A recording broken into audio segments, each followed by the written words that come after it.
నమస్తే అన్న అందరికీ నమస్కారం. కువైట్ దేశవ్యాప్తంగా తనిఖీలు జరుగుతూ ఉన్న విషయం అందరికీ తెలిసిందే. ఈ నేపథ్యంలో కువైట్ వాణిజ్య పరిశ్రమల శాఖ అధికారులు కువైట్లోని గృహ కార్మికుల ఆఫీసులు, హౌస్ మేడ్ ఆఫీసులు ఏవైతే ఉన్నాయో వాటిపైన తనిఖీలు నిర్వహించడం జరిగింది.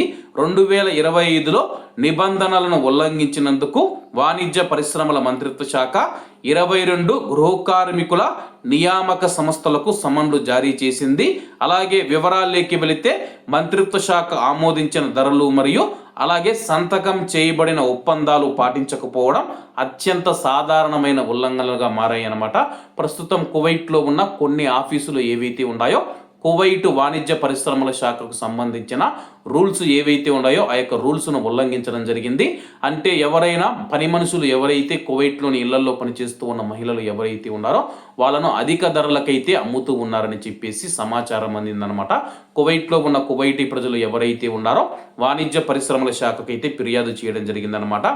కువైట్లో ఉన్న పలానా ఆఫీసులు అయితే కానీ చట్టానికి విరుద్ధంగా ఎక్కువగా డబ్బులు వసూలు చేస్తూ ఉన్నాయి, అలాగే కువైట్లో ఉన్న చట్టాలను పాటించడం లేదని చెప్పేసి ఫిర్యాదులు రావడంతో అయితే కువైట్ దేశవ్యాప్తంగా ఉన్న గృహ కార్మికుల ఆఫీసులపైన వాణిజ్య పరిశ్రమల శాఖ అధికారులు అయితే తనిఖీలు నిర్వహిస్తూ ఉన్నారు.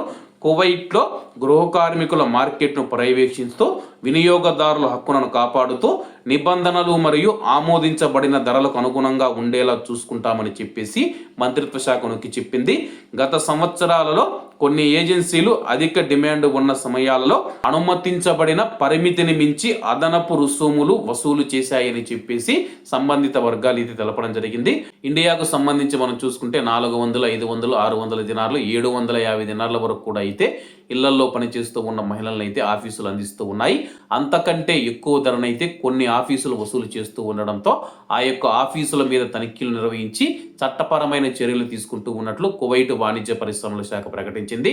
దీనికి సంబంధించి 22 ఆఫీసులకు మనం చూసుకుంటే సమన్లు జారీ చేసింది. కాబట్టి అందరూ బాగుండాలి, అందులో మనం ఉండాలి. అందరికీ నమస్తే అన్న, జై హింద్.